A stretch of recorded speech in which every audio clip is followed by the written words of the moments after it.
Welcome to the Tackling Tech podcast, powered by Dyknow. Join us as we tackle all things ed tech with insightful interviews, actionable tips, and strategies that you can implement in your school or district to make technology integration more effective. Whether you're a teacher, a tech coach, or a technology administrator, we're giving you an advantage in your role by sharing stories from people who are passionate about working with their peers and enhancing the learning experience with technology. Thanks for spending some time with us today. Now let's tackle some tech. Hello, everyone, and welcome back to Tackling Tech, a podcast that shares stories about how you can build better collaboration in K-12 schools and a show that is dedicated to putting a voice to remote learning. I am Brett McGrath, Vice President of Marketing at Dyknow. I'm really excited for today's conversation, and I have extra energy coming off the heels of Progressive Learning Week, and what a week of learning it was. Hopefully, you had a chance to check out a session or two and get inspired. Our goal with these things is really to find the brightest minds in certain subject matter areas that we know are important to you, give them a platform, and have them talk. We really hope that you all can take one thing, maybe two things back to school or back to your home or back to the office, and use those things to inspire and make your job easier, more effective, you name it. That's what we're looking for when we do these conferences. We had just a blast engaging with all of you using the hashtag DyknowPLC on Twitter. A lot of activity there.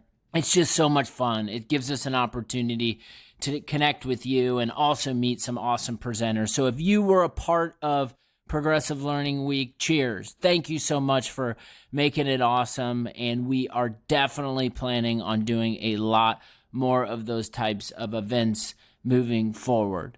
If you didn't get a chance, check out the new Dyknow website. We made some tweaks, dyknow.com, new tweaks to the messaging. We've added some resource centers, which is fun. We wanted to make it easier to be able to share our content with you and have it organized around different progressive learning styles. So that's what we did. So it is going to be an evolution, and we're going to continue to build off of it, but we are really excited about the way it starts. So if you're in need of some more progressive learning content after last week, you know where to find it, dyknow.com.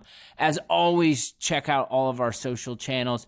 You know we are engaging with everyone there, and shout out to everyone who reached out to us last week. I will shout out Maggie, who's on the team, who's running those handles. She's doing a great job.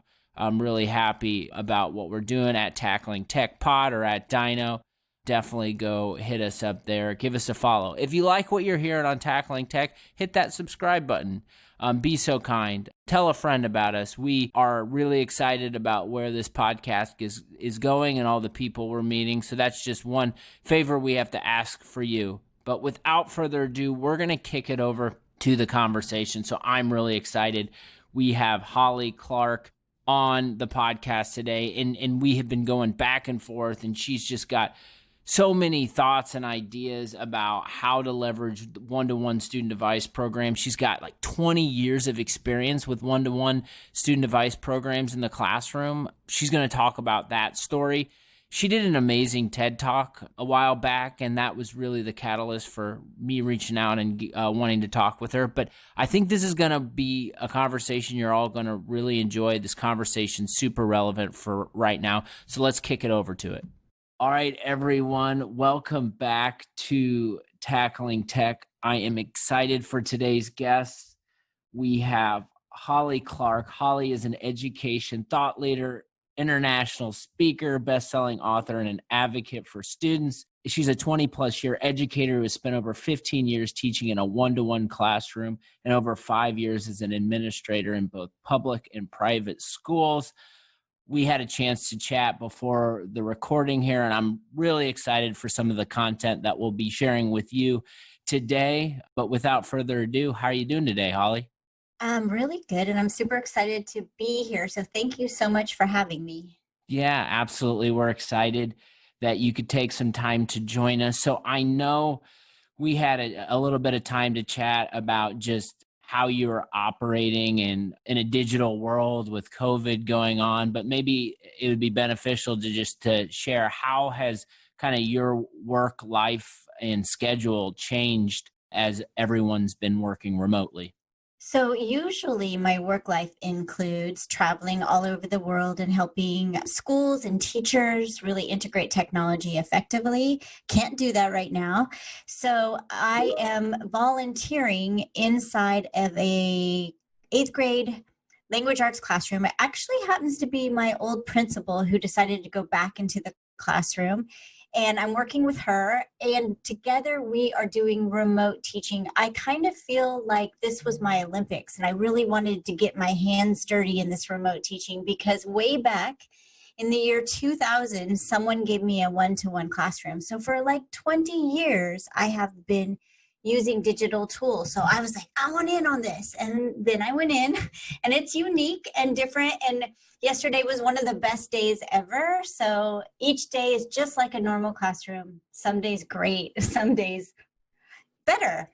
Yeah, and that's super interesting. And I think, with all the experience you have on the one-to-one side, I'd love to just maybe get your perspective on that world. And I know it might seem like quite a long time ago, but just how different just the adoption of one-to-one might have been at that time, where it sounds like you might have been kind of first to market using one-to-one devices to where it is now. What kind of changes and things have you seen over that course of time? So it's kind of hard for me to answer that because that one-to-one classroom I got, somebody who worked in the Silicon Valley. I worked in the Silicon Valley, taught kids in the Silicon Valley, and somebody who was pretty big there was a parent in my classroom, and he gave me those one-to-one. And he also gave me a note that said, "Dear Ms. Clark, here's my contribution. Show the world what technology can do for education." And so when he did that, I was like, oh, no pressure. But what happened is I had kids whose parents worked at Apple and Google and all over. And when I tried something in my classroom, they were like, go, let's see, try it. Where it's not like that everywhere in the world. Some parents are like, I don't want my kid online. I don't want this happening. So I got this really unique thing where I was first to market, pretty much, to use a business term. I'm sort of the OG of this experience. And then I had kids whose parents were like 100% behind me trying chat rooms and doing things that most people don't even do now. And so that catapulted me into this place where I was able to quickly see what things were working and what things weren't. And that is sort of the story. And what I do now is I really tell that story as best I can to teachers who are trying. I'm actually in shock that we are in 2020 and it took a pandemic to get our schools one-to-one. That should have happened 10 years ago. And I've been shocked that it hasn't happened earlier. But if this is what it takes, that's great, because kids are going to go into the world of business where they're going to have to work remotely and they're going to have to do things digitally.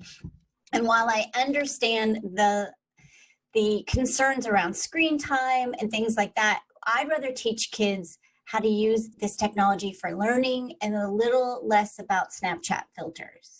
Yeah, no, that's an incredible story, and obviously location where you were teaching definitely had its advantages to getting you up to speed quicker. And I think, over the course of the last several months, I've talked with every type of role within education regarding just adoption of technology. And it, when everyone left their schools to go to their homes and try to figure this out in March, there was a big learning curve. But, the feedback that I've received so far is that experience has helped empower teachers and students for this fall semester. And whether you're in a physical classroom, a hybrid or a remote environment, it seems like there's still things that are being worked out, but it seems like a lot of the struggles with the technology adoption is more streamlined this time around. Are you hearing similar types of stories as you're engaging with educators from all over the country? I am, but more importantly, I'm hearing that story from students. Students don't mind anymore. They're coming to class. I had a class yesterday where kids stayed after. I'm like, you guys, it's time to go. And they're like, no, we want to work on this. And it just took me back to the face-to-face classroom where kids did that. And it made me really happy to know that if you do things right and you really think about how you're blending instruction, you can have those same outcomes. And I even had the teacher I'm working with today say to the kids, which was shocking to me, she's like, I'm starting to get used to this remote teaching. Maybe we just need to do a hybrid. We're together a couple of days a week and the other days we stay home. And the kids were like, yeah. And I was like, whoa, this is amazing, because she was really scared. And that's why I came into this role. And she's, finding her feet. And I think the students are too. And we may see that some kids like it more. Yeah. And I think thinking and focusing on the student is certainly something you do. And I've heard you talk about. And one of the things that I recently heard you talk about was you were on Jake Miller's podcast, which is Jake was, it seems like forever ago, but was a guest here on Tackling Tech, and you were chopping it up on just rethinking assessment in the digital world. So maybe we can start with, I know you have a lot of thoughts and ideas on this, but maybe we can start with just like, based on the current state, just some problems that you're observing that currently exist with assessment. Well, the first thing I saw back in the spring when this happened is all of these tweets and Instagram things coming on where teachers were asking, how do I get my kids not to cheat on tests during this? And my first thing that I wanted to say was like, stop asking them multiple choice questions and they can't cheat. And it's really hard for teachers because we learned in an environment where we were taught and then we took tests and we answer multiple choice questions. So we do what we learned as like formative kids who were in a classroom. And if you haven't had a teacher that does it differently, you don't know what it looks like. So making that shift for teachers from thinking, okay, now we're in the digital world and my students have access right now. They could ask Google anything that they want, both by searching and probably by asking Google Home or Alexa. So now I have to rethink what those questions look like. And we've been saying it for a long time. If you can Google the answer, don't ask the question. And I think teachers now are seeing how important that is. And so it's making that shift from not everything that students report to you has to come to you via text, via writing, via someone writing a word or a sentence. It can come in other forms, and we get actually richer information about student learning and growth when we get information from kids by them talking and telling us about their learning. And it's unique to think of it in that way because we couldn't do that as kids. If we were going to tell a teacher what we had learned, we would all have to come up to the desk one at a time and sit there and have a conversation with the teacher. And that would simply take too long. But we have tools now that allow us to have that conversation with every student. And so now we've got to layer that part on top of our multiple choice questions until we're comfortable enough to pull the multiple choice questions out from the process and just rely on students telling us what they've learned and showing us rather than regurgitating. Yeah. And I think maybe like, I definitely, I'm picturing that and visualizing that. And I'm thinking like, okay, if you were walking into a classroom today or viewing a classroom virtually, because that's very much happening, what are the types of things that you might be seeing the teacher and the students do that would get you to say, you know what, like they're rethinking the way this all should work, and in turn, they're rethinking what's possible with assessment? What type of indicators might you see during your observation? Well, I'd see kids using Flipgrid, which I think is one of the best and most dynamic tools to hit, quite frankly, this century. I would take it before, if someone said to me, you could have one tool for remote learning, it would be, I need Zoom or I need, Meet or whatever, but then it would be Flipgrid. That's the one I would want the most. I would hope they were using tools like Seesaw and Screencastify and Book Creator where kids can explain their thinking. And that's what I would be looking for. I'm doing a project right now with students where they're making their own manifestos. And it was our way to kind of like set the year off in a positive state and to really hear about what things made them tick and for them to be able to do critical thinking and writing and designing and all of this stuff early on. Number one, so they would really like blended learning and remote learning. But one of the things we've done with that is the kids are now done with their manifestos that they created on something called Canva. And we're bringing them into Flipgrid, and we're having the kids tell us, what are you most proud of? What things would you change if you could go back? Where did you struggle? What parts of this were easy for you? And then also explaining why they chose the words they did on their manifesto. So we're getting really at their learning journey, and that's just something we haven't been able to do before. So people don't automatically think to do that. So if I walk into a classroom and see kids, and let's pretend it's face-to-face right now, I see kids over on Flipgrid answering questions or talking about their learning, then I know that teacher has made the shift. And I call it digital pedagogy. It's the shift to this digital world where they understand that we have the tools to get at student thinking and understanding in a new and more powerful way. Yeah, and that's powerful, and that makes a ton of sense to me. And I want to maybe like just dig into that. Like that to me seems like the ideal example of what should be going on.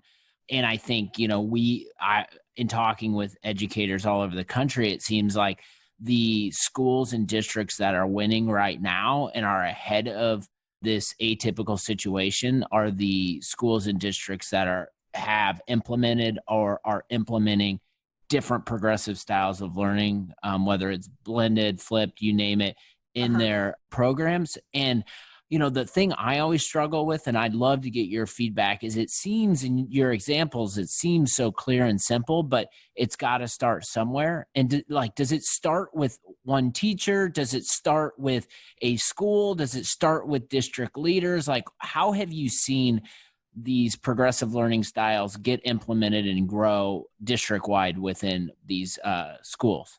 Just like if you wanted to learn to golf, you would go to a coach, right? You wouldn't just go out and be like, I'm going to learn to golf. I mean, I've watched it on TV. I'm cool.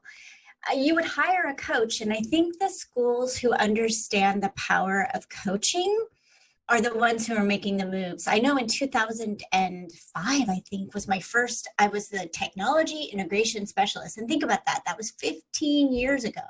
And I coached teachers in a middle school in Chicago. And that was pretty progressive. And I would bet if I went to that school right now, that they're killing it in remote learning. If they're doing remote learning, and they must be, because Chicago, I believe, is. So I think that the administrators who understand the value of a coach, and there's more importance than a coach only from your district. Sometimes people get tired of hearing the coach in your district say, hey, you need to use Flipgrid.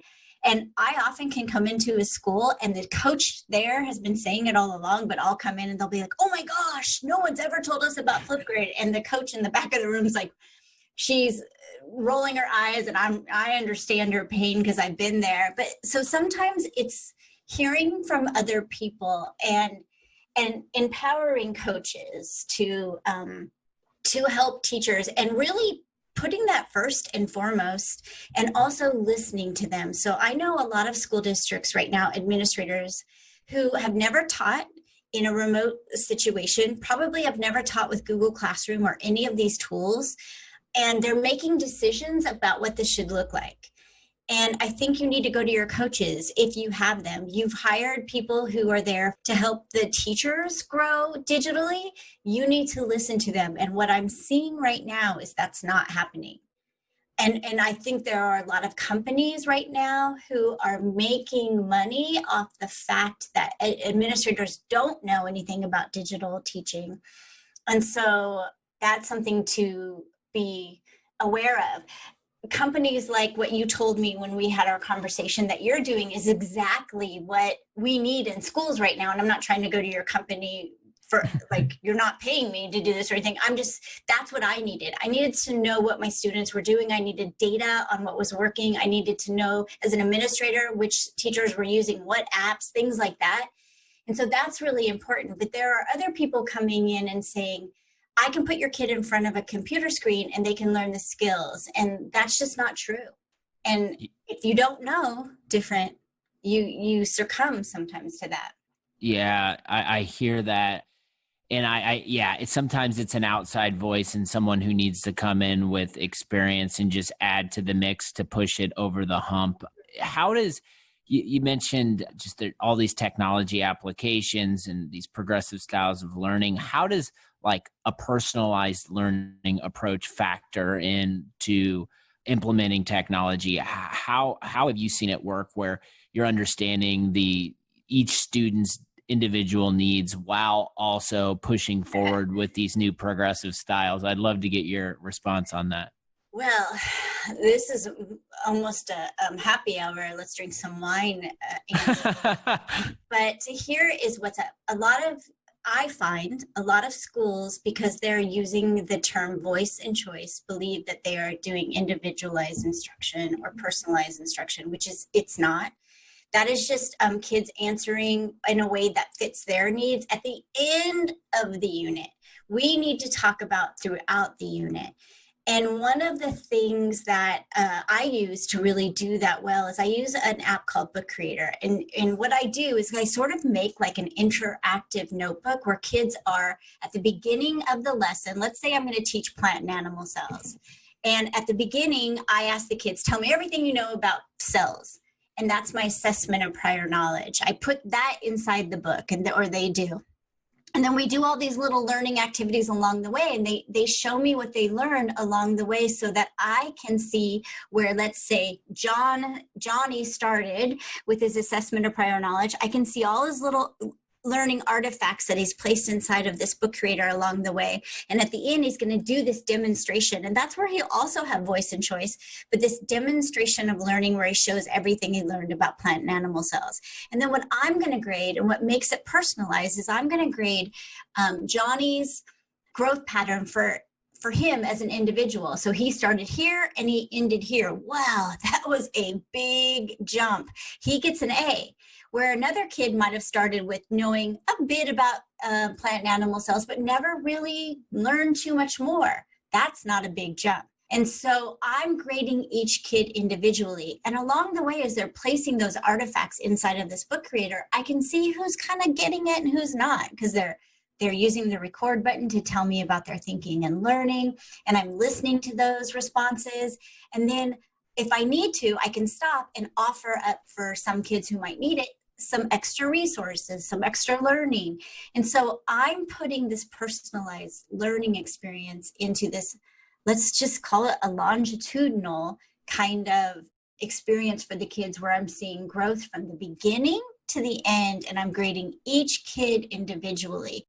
That's individualized instruction, not voice and choice at the end. Nothing wrong with voice and choice at the end. I hope every teacher does that, but that's not the full gamut of personalized or individualized instruction. And finally, on that note, that's what technology allows us to do now. We can do it quickly, powerfully, and it's a beautiful thing if done right. You know, you took the words out of my mouth, because I was about to say, yeah, and that's just leveraging technology because it's at everyone's disposal. So I'm curious on that. You've been and seen both sides of this, like work-wise for the teacher. What is more work, like executing the traditional lesson plan that I grew up probably in classrooms being a part of, or executing the plan you just said with technology? Which is more work for the teacher?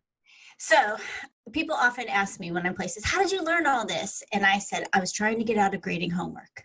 I'm trying to find a way, because it was horrible. I am an English teacher, so general and middle school. So I can have between 100 and 200 kids in any given year. That's a lot of papers to grade.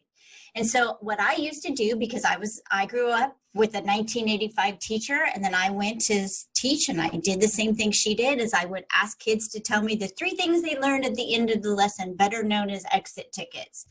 And I would have them write them down, and then I would collect them, and I would have them turn them upside down and collect them at the end of the row. And I would go home every night and grade 200 of these. Now, with Flipgrid, there's a couple things that happen. With Flipgrid, I can listen to it, and Flipgrid, when they do a video response, maybe same thing. They're going to say the 3 things they learned today. And when they do the videos, I can watch them Netflix style. So they play one right after the other, and I make it like 15 seconds or 30 seconds. I don't need a 2-minute dissertation from a kid on what they learned today. And then I can, in my car, I can listen to it. I can listen to it while I'm on my Peloton. I can listen to it anytime while I'm cooking. And I can really hear from the kids. And then I can go, oh, yeah, Johnny didn't get that. Let me do something about that. But what is even more powerful about this experience is not that I'm spending probably less time grading and I'm not carrying home those bags of papers I used to. It's that I used to collect those papers, and the kid only saw their answer. I passed it back, and it was like this secret code between me and them. I saw your answer and you saw your answer and no one else saw it. And children need to learn from each other. So let's say one of the kids answered in a really unique fashion. If the kids are watching themselves on Flipgrid, they might go, that was an interesting way of saying that. I hadn't thought of that. Or they might listen to other kids' response and fill in gaps on their own where they might have missed something. They can also think to themselves, okay, I'm getting this. I can tell because everyone else is saying the same thing. And there's this, when you do that, you're thinking about thinking and you're in a state of metacognition. And that's what we're trying to do in education, get at that critical thinking. And when we collect papers at the end of a desk and grade them and pass them back, we miss metacognition altogether. So this is like a mic drop moment for teachers. You're sending kids into a state of metacognition all of the time when you're using these tools, and scores start to increase, and people don't know why because they're teaching the same lesson. You can be teaching the same lesson that you and I went through in whatever years, but when you assess differently, you're allowing the learning to continue rather than it be okay, I assessed, we're done, let's move on. That's really old school thinking, and we have to get more modern. Yeah, I love that response. I can definitely tell you're passionate about this topic, which I love. That's good. It's good to have guests that care about what they're talking about. Maybe we can close off with just, you talk about assessment. We talked about progressive learning. Maybe if you had the platform and you were in front of district leaders from all over the country, every state included, what's one piece of feedback that you might offer to them right now regarding just progressive learning, and then one piece of feedback regarding improving current assessment?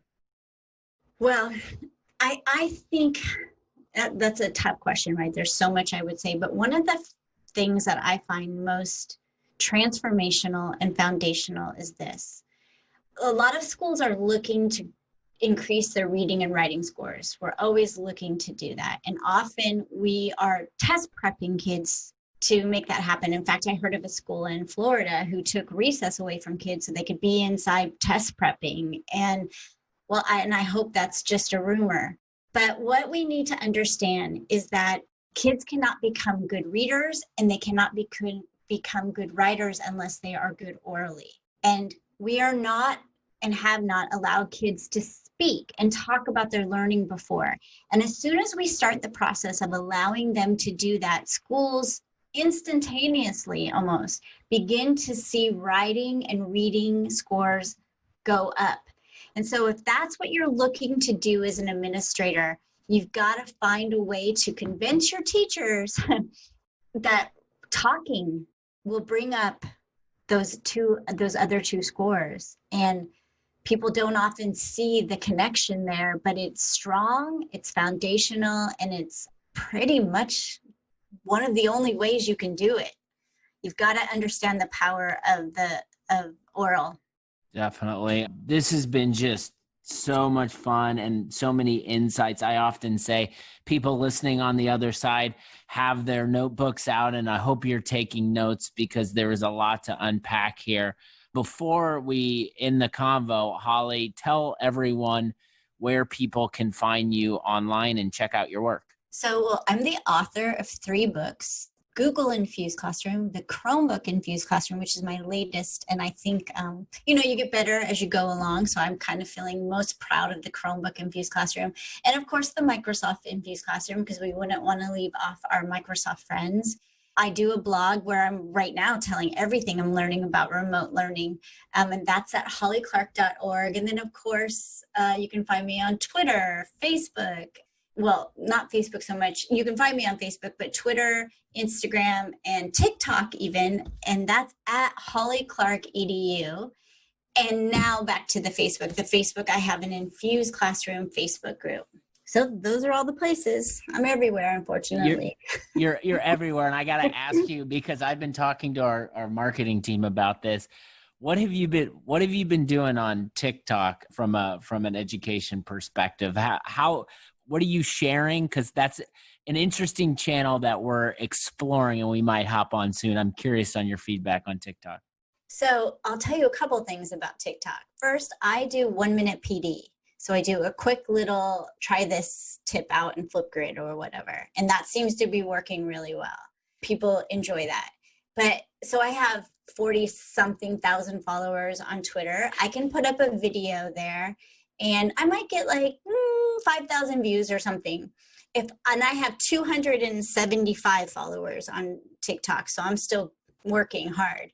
But I can put up a video there and have 50,000 views if it hits, and they often hit. And so it's a very unique bang for your buck. You know what I'm saying? Like, I hear you. Yeah, the algorithms. And you learn your hashtags there, and they really want to get education on, so they look for those videos. So it's a great place to be right now. Awesome. We'll have to take that feedback to the team and get it going. I love it. Holly, thank you so much. This was fun. Good luck charging forward in this remote environment that we're all working in. We'll be following along. Thank you so much for sharing your insights. Well, thank you for having me. Man, as always, I have so much fun having these types of conversations. Go check out Holly's stuff. Go give her a follow. Go give our stuff a follow, will ya? Hit that subscribe button. Leave us that 5-star review if you think we're doing a good job. Hopefully you're all getting back in the groove with getting back to school, learning from others. That's what's important. Take care of yourself, take care of others around you, and we'll talk to you real soon.